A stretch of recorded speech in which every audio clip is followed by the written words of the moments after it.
hali ishkaliga borganda so'mka ko'tarib turadigan bolalar ko'rganmisizlar? U odamlar aytadi buni ishi oson uyab. Yo'q, u ham oson ish emas, to'g'risi. Men shu paytgacha bitta kurtkani yo'qotib qo'ymaganman, telefonlarni tushirib qo'ymaganman.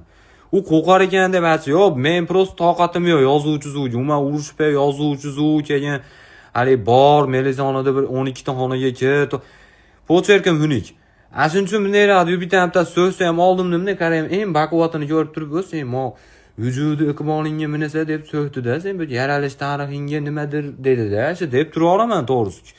Men Jean-Claude Van Damme'dim to'g'risi-da. Bolalar ham keladimda kelib, "Yo ishkalo meni mana deb desa, sen o'zi ashnaqasan-da, o'zi sen jan unchalik emas 15 ta kam ashna qarasan deb qo'yaman-da. Men uyga borib olib nima qilaman to'g'risi? Nima tez yuguraman-u to tupiy mahallaga kirib bo'lsa, nima tosh yo'q bo'lsa burchatgani ko'chirgunimcha tepalashaveradi. Nima? Expecto Patronus deymanmi Harry Potter singa cho'payishib olib.